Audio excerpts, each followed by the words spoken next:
Doctor ortho, अब दर्द भी घुटने टेकेगा। देश की सबसे बड़ी मेडिकल प्रवेश परीक्षा नीट यूजी 2026 एक बार फिर विवादों में घिर गई है। पेपर लीक के गंभीर आरोपों और राजस्थान में सामने आए कथित गेस पेपर के हूबहू मिलान के बाद सरकार ने परीक्षा रद्द करने का बड़ा फैसला लिया है। इस फैसले ने देश भर के करीब 22 लाख छात्रों और उनके परिवारों को गहरे संकट में डाल दिया। अब नई परीक्षा तिथि की घोषणा बाद में की जाएगी। लगातार तीसरे साल नीट परीक्षा को लेकर उठे सवालों ने देश की परीक्षा व्यवस्था और सुरक्षा तंत्र पर गंभीर चिंताएं खड़ी कर दी हैं। जानकारी के मुताबिक राजस्थान में एक कथित गेस पेपर सोशल मीडिया और कुछ कोचिंग नेटवर्क के माध्यम से पहले ही सर्कुलेट किया गया था। परीक्षा के बाद जब छात्रों और जानकारों ने इस सामग्री का मूल प्रश्न पत्र से मिलान किया तो चौंकाने वाले तथ्य सामने आए। बताया गया कि प्रश्नों के साथ साथ विकल्पों का क्रम, भाषा और यहां तक कि कॉमा, फुल स्टॉप तक पूरी तरह मेल खा रहे थे। जानकारों का कहना है कि इतनी बड़ी संख्या में प्रश्नों का हूबहू मिलना केवल संयोग नहीं। सूत्रों के अनुसार राजस्थान पुलिस और जांच एजेंसियों ने गेस पेपर और असली प्रश्न पत्र का विस्तृत मिलान किया, जिसमें जीव विज्ञान के 90 में से 90 और रसायन विज्ञान के 45 में से 45 प्रश्न उत्तर कथित गेस पेपर से मेल खाते पाए गए। राजस्थान एसओजी के एडीजी विशाल बंसल ने ये 120 प्रश्नों के मिलान की जो पुष्टि की है, उसके बाद में और अधिक प्रश्नों के मेल खाने की जानकारी भी सामने आई है। इसके बाद पेपर लीक का मामला और अधिक गंभीर हो गया। जांच एजेंसियों का मानना है कि इसे पूरे मामले में एक संगठित नेटवर्क काम कर रहा था।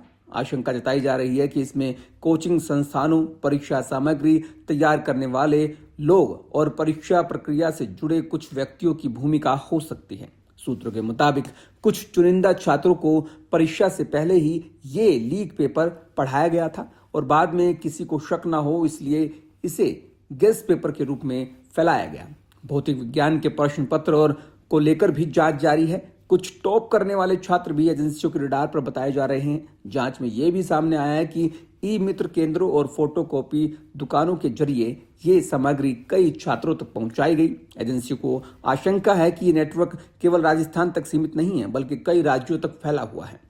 इस पूरे विवाद ने राजनीतिक रंग भी ले लिया। राहुल गांधी ने सरकार पर निशाना साधते हुए कहा कि नीट अब नीलामी बन चुकी है। उन्होंने आरोप लगाया कि परीक्षा से 42 घंटे पहले ही सवाल व्हाट्सएप पर बिक रहे थे। राहुल गांधी ने कहा कि 22 लाख से ज्यादा छात्र साल भर मेहनत करते हैं, लेकिन एक रात में उनका भविष्य बाजार में बेच दिया जाता है। उन्होंने ये भी दावा किया कि पिछले 10 वर्षों में 89 पेपर लीक और 48 बार दोबारा परीक्षाएं आयोजित करानी पड़ी। वहीं राजस्थान के पूर्व मुख्यमंत्री अशोक गहलोत ने भी सरकार की कार्यशैली पर सवाल उठाए। उन्होंने कहा कि छात्रों ने परीक्षा के तुरंत बाद ही पेपर लीक की शिकायत की थी, फिर भी समय रहते एफआईआर दर्ज नहीं की गई। गहलोत ने कहा कि 2024, 25 और अब 26 तक लगातार 3 वर्षों से पेपर लीक होना बेहद चिंताजनक है और इससे युवाओं का भरोसा टूट रहा है। वहीं कांग्रेस नेता सचिन पायलट ने कहा कि मीडिया और सोशल मीडिया पर पूरे मामले का खुलासा होने के बाद सरकार को मजबूर होकर परीक्षा रद्द करनी पड़ी।